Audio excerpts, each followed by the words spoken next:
শিক্ষার্থীরা, তোমাদের এসপি একাডেমিতে স্বাগতম। তোমরা তোমাদেরই প্রিয় ইউটিউব চ্যানেল এসপি একাডেমি। বন্ধুরা, তোমাদের প্রতিদিনের মতো আজকেও কেপি কনস্টেবল এবং ডাব্লিউবিপি কনস্টেবলের 2024 নতুন যে ভ্যাকান্সি বেরোছে, আর তো কিছুদিন পর তোমাদের পরীক্ষা হবে। বন্ধুরা, এই যে কিছুদিন পর তোমাদের পরীক্ষা হবে, তাতে আসার মতো খুবই গুরুত্বপূর্ণ 20টি জিকে প্রশ্নোত্তর তুলে ধরবো এই ভিডিওর মাধ্যমে। বন্ধুরা, এই যে গুরুত্বপূর্ণ জিকে প্রশ্নোত্তরগুলো, সেগুলো প্রত্যেকদিন সকাল 11টার সময় আমরা তুলে ধরি। আজ যে জিকে সেট নাম্বার 123, অলরেডি আমরা জিকে সেট 122টি তুলে ধরেছি। যারা দেখনি অতি অবশ্যই আগে ভিডিওগুলো দেখে নেবে। এবং বন্ধুরা, আমাদের এই চ্যানেলে যদি নতুন সদস্য হয়ে থাকলে চ্যানেলটিকে এখনই সাবস্ক্রাইব করে পাশ থেকে বেল আইকনটি অন করে রাখো। কারণ বন্ধুরা, আমাদের এই চ্যানেলে তোমাদের চাকরি সংক্রান্ত যে ছোট বড় খবর বার হয়, সেগুলো সবার প্রথম আমরাই তুলে ধরি।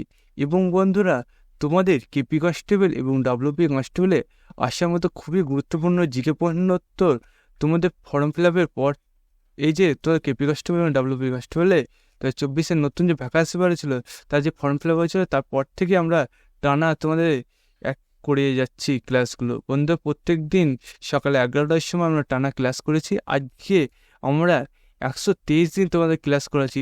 অলরেডি তোমাদের যে ফর্ম ফিল আপ শেষ হয়েছিল 122 দিন আগে, তারপর থেকে আমরা এই ক্লাসগুলো চালু করেছি।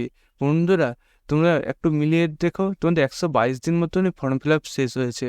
বন্ধুরা, তারপর থেকে আমরা একটানা তোমাদের ক্লাস করেছি, কোনো দিন বন্ধ নেই। বন্ধুরা, ক্লাসগুলো একটানা ক্লাস করেছে। এই ক্লাসগুলো যারা করেছে, আমার মতে তারা জিকে প্রশ্ন, যে তোমাদের জিকে পার্টটা আসবে, সেই জিকে পার্ট থেকে অনেক কিছু কমন পাবে। কারণ বন্ধুরা, তোমাদের কমন পাবে বলছি, এই কোশ্চেন এগুলো তোমাদের সিলেকশন পার্ট একটি পদ। তাই বন্ধুরা, তোমরা যারা এখনও আমাদের চ্যানেলটি সাবস্ক্রাইব নেই, অত অবশ্যই সাবস্ক্রাইব করো। এবং বন্ধু, আগে তোমাদের যে 122 দিন ক্লাস করেছি, সেই ক্লাসগুলো করে নাও। এবং একদিনে তোমরা 122টি ক্লাস করতে বলছি না বন্ধু, তোমাদের ধীরে ধীরে 2-4টে করে পুরোনো ক্লাসগুলো করো। এবং আগামীতে যে ক্লাসগুলো তুলবো, সেই ক্লাসগুলো তোমরা কন্টিনিউ করতে থাকো। তাহলে আমার মতে তোমরা এই যে জিকে পার্ট থেকে তোমাদের কোশ্চেন আছে, সেই পার্টটা তোমরা কম পাবে। চলো বন্ধুরা, এবার বেশি না বকে শুরু করেই মূল বিষয়টি। বন্ধুরা, আজ আমাদের প্রথম কোশ্চেনটি দেখতে পাচ্ছ, বলেছে যে জলবিদ্যুৎ উৎপাদনের তৃতীয় স্থানাধিকারী রাজ্য। জলবিদ্যুৎ উৎপাদনের তৃতীয় স্থানাধিকারী রাজ্য, এই কোশ্চেনের মধ্যে হল মহারাষ্ট্র। অপশান বি বলেছে উত্তরপ্রদেশ, অপশান সি বলেছে মধ্যপ্রদেশ, অপশান ডি বলেছে তেলেঙ্গানা। জলবিদ্যুৎ উৎপাদনের তৃতীয় স্থানাধিকারী রাজ্য, এই কোশ্চেনের উত্তর হবে অপশান ডি তেলেঙ্গানা। তারপর বন্ধু, পরবর্তী কোশ্চেন দেখবো 2 নম্বর কোশ্চেন।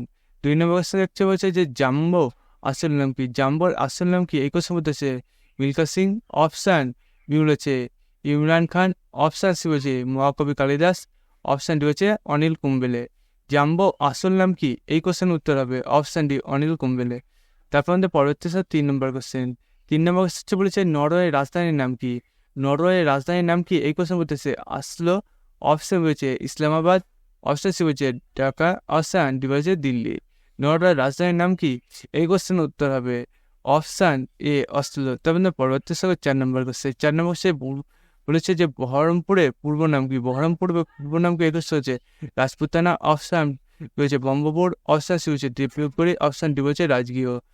বহরমপুরের পূর্ব নাম কি, এই কোশ্চেন উত্তর হবে অপশান বি বম্বপুর। বহরমপুরের পূর্ব নাম বম্বপুর। তারপরে পরবর্তী 5 নম্বর কোশ্চেন। 5 নম্বর কোশ্চেন বলছে দক্ষিণ ব্রিটেন কাকে বলা হয়। দক্ষিণ ব্রিটেন কাকে বলা হয়, এই কোশ্চেন মধ্যে জাপান, অপশান রয়েছে নরওয়ে, অপশান সি হচ্ছে নিউজিল্যান্ড, অপশান ডি হচ্ছে অস্ট্রেলিয়া। দক্ষিণ ব্রিটেন কাকে বলা হয়, এই কোশ্চেন উত্তর হবে অপশান সি নিউজিল্যান্ড। তারপর পরবর্তী 6 নম্বর কোশ্চেন। 6 নম্বর কোশ্চেন বলেছে যে ভারতের সর্বাধিক জনবহুল রাজ্য কোনটি। ভারতের সর্বাধিক জনবহুল রাজ্য কোনটি, এই কোশ্চেন বলতেছে উত্তরপ্রদেশ, অপশান রয়েছে মধ্যপ্রদেশ, অপশান সি হচ্ছে রাজস্থান, অপশান রয়েছে মহারাষ্ট্র। ভারতের সর্বাধিক জনবহুল রাজ্য কোনটি, এই কোশ্চেন উত্তর হবে অপশান এ উত্তরপ্রদেশ। তারপর পরবর্তী শিখব 7 নম্বর কোশ্চেন। 7 নম্বর কোশ্চেন বলছে ভারতের বৃহত্তম জাদুঘর কোথায় অবস্থিত। ভারতের বৃহত্তম জাদুঘর কোথায় অবস্থিত, এই কোশ্চেন হচ্ছে উড়িষ্যা, অপশান বি হচ্ছে কলকাতা, অপশান সি হচ্ছে সিকিম, অপশান ডি হচ্ছে বিজাপুর। ভারতের বৃহত্তম জাদুঘর কোথায় অবস্থিত, এই কোশ্চেনটার উত্তর হবে অপশান বি কলকাতা। তারপর আমরা পরবর্তী থাকবো 8 নম্বর কোশ্চেন। 8 নম্বর কোশ্চেনটি দেখতে পাচ্ছ বলেছে যে সেন বংশের শ্রেষ্ঠ রাজা। সেন বংশের শ্রেষ্ঠ রাজা, এই কোশ্চেন মধ্যে গোপাল, অপশান বি হচ্ছে দেবপাল, অপশান সি হচ্ছে মহিপাল, অপশান ডি হচ্ছে গোবিন্দপাল। সেন বংশের শ্রেষ্ঠ রাজা, এই কোশ্চেন উত্তর হবে অপশন বি দেবপাল। তারপর পরবর্তী দেখবো 9 নম্বর কোশ্চেন। 9 নম্বর কোশ্চেন বলেছে যে মনসব কথার অর্থ কি? মনসব কথার অর্থ কি? এই কোশ্চেন মধ্যে রয়েছে পদমর্যাদা, অপশন রয়েছে জ্ঞান, অপশন সি রয়েছে জ্ঞানের, অপশন রয়েছে বিলম্ব। মনসব কথার অর্থ কি? এই কোশ্চেন উত্তর হবে অপশন এ পদমর্যাদা। তারপর পরবর্তী 10 নম্বর কোশ্চেন। 10 নম্বর কোশ্চেন বলেছে সুরবংশের প্রতিষ্ঠাতা। সুরবংশের প্রতিষ্ঠাতা এই কোশ্চেন মধ্যে রয়েছে বাবর, অপশন রয়েছে শেরশাহ সূরি, অপশন সি রয়েছে জাহাঙ্গীর, অপশন রয়েছে শাহজাহান। সুরবংশের প্রতিষ্ঠাতা এই কোশ্চেনের উত্তর হবে অপশন বি শেরশাহ সূরি।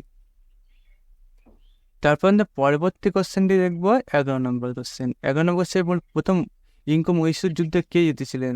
প্রথম ইঙ্গ মহীশূর যুদ্ধে কে জিতেছিলেন? এই কোশ্চেন বলতে ব্রিটিশ, অপশন রয়েছে হায়দার আলী, অপশন সি হচ্ছে আকবর, অপশন রয়েছে ঔরঙ্গজেব। প্রথম ইঙ্গ মহীশূর যুদ্ধে কে জিতেছিলেন? এই কোশ্চেন উত্তর হবে অপশন বি হায়দার আলী। তারপর পরবর্তী থাকবো 12 নম্বর কোশ্চেন। 12 নম্বর কোশ্চেন দেখতে বলছে যে রাষ্ট্রকূট বংশের শ্রেষ্ঠ রাজা। রাষ্ট্রকূট বংশের শ্রেষ্ঠ রাজা কে? এই কোশ্চেন বলতেছে হরিশ্চন্দ্র, অপশন বি হচ্ছে গোপাল, অপশন সি হচ্ছে তৃতীয় গোবিন্দ, অপশন ডি হচ্ছে দ্বিতীয় চন্দ্রগুপ্ত। রাষ্ট্রকূট বংশের শ্রেষ্ঠ রাজাকে? এই কোশ্চেন উত্তর হবে অপশন সি তৃতীয় গোবিন্দ। তারপর পরবর্তী 13 নম্বর কোশ্চেন। 13 নম্বর কোশ্চেন দেখতে হচ্ছে সেন বংশের শ্রেষ্ঠ রাজা। সেন বংশের শ্রেষ্ঠ রাজা এই কোশ্চেন হচ্ছে যে হর্ষবর্ধন, অপশন হচ্ছে গোপাল, অপশন সি হচ্ছে যশোপাল, অপশন ডি হচ্ছে কেশব সেন। সেন বংশের শ্রেষ্ঠ রাজা এই কোশ্চেন উত্তর হবে অপশন ডি কেশব সেন। তারপর পরবর্তী 14 নম্বর কোশ্চেন। 14 নম্বর কোশ্চেন ভারতের সর্বনিম্ন জনঘনত্ব বিশিষ্ট রাজ্য। ভারতের সর্বনিম্ন জনঘনত্ব বিশিষ্ট রাজ্য এই কোশ্চেনটা প্রথম চলেছে অরুণাচল প্রদেশ, অপশন বি হচ্ছে মধ্যপ্রদেশ, অপশন সি হচ্ছে উত্তরপ্রদেশ, অপশন ডি হচ্ছে বিহার। ভারতের সর্বনিম্ন জনঘনত্ব বিশিষ্ট রাজ্য এই কোশ্চেনের উত্তর হবে অপশন এ অরুণাচল প্রদেশ। তারপর পরবর্তী থাকবো 15 নম্বর কোশ্চেন। 15 নম্বর কোশ্চেন বলেছে যে লখনৌ চুক্তি কত সালে হয়? লখনৌ চুক্তি কত সালে হয়? এই কোশ্চেন বলতে হচ্ছে 1914, অপশন হচ্ছে 1915, অপশন সি হচ্ছে 1916, অপশন ডি হচ্ছে 1917। লখনৌ চুক্তি কত সালে হয়? এই কোশ্চেন উত্তর হবে অপশন সি 1916। তবে পরবর্তী 16 নম্বর কোশ্চেন। 16 নম্বর কোশ্চেন দেখতে বলেছে যে কঙ্গো পূর্ব নাম কি? কঙ্গো পূর্ব নাম কি? এই কোশ্চেন প্রশ্ন চলেছে পশ্চিম আফ্রিকা, অপশন বি বলেছে দক্ষিণ আফ্রিকা, অপশন সি হচ্ছে মালয়, অপশন ডি বলেছে জাইরে। কঙ্গো পূর্ব নাম কি? এই কোশ্চেন উত্তর হবে অপশন ডি জাইরে। তারপর পরবর্তী 17 নম্বর কোশ্চেনটি। 17 নম্বর কোশ্চেনটি দেখতে চলেছে যে সবার মতে আশ্রম কত সালে প্রতিষ্ঠা হয়? সবার মতে আশ্রম কত সালে প্রতিষ্ঠা? এই কোশ্চেন বলতে হচ্ছে 1914, অপশন বি হচ্ছে 1915, অপশন সি হচ্ছে 1916, অপশন ডি হচ্ছে 1917। সবার মতে আশ্রম কত সালে প্রতিষ্ঠা হয়? এই কোশ্চেন উত্তর হবে অপশন ডি 1917।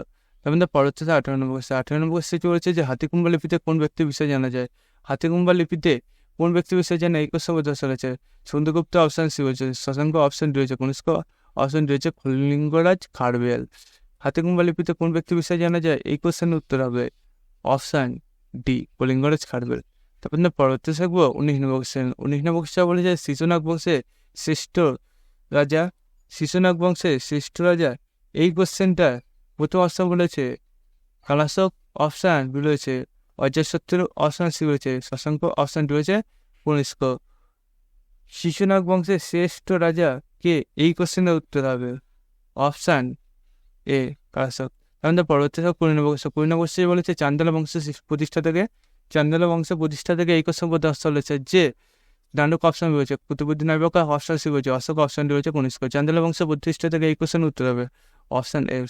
বন্ধুরা তোমরা বুঝতে পারলে তোমাদের কেপি কনস্টেবল এবং ডব্লিউপি কনস্টেবল আসা মধ্যে খুবই গুরুত্বপূর্ণ জীবন। তো বন্ধুরা তোমরা জীবনের তো সবার আগে পেতে চ্যানেল আমাদের চ্যানেলকে আপনি সাবস্ক্রাইব করে পাশে থাকবে বেল আইকনটা অন করে রাখবে এবং ভিডিওটি তোমাদের বন্ধুবান্ধব শেয়ার করবে এবং ভিডিওটি কেমন লাগলো তো অবশ্যই কমেন্ট বক্সে জানাতে ভুলবে না।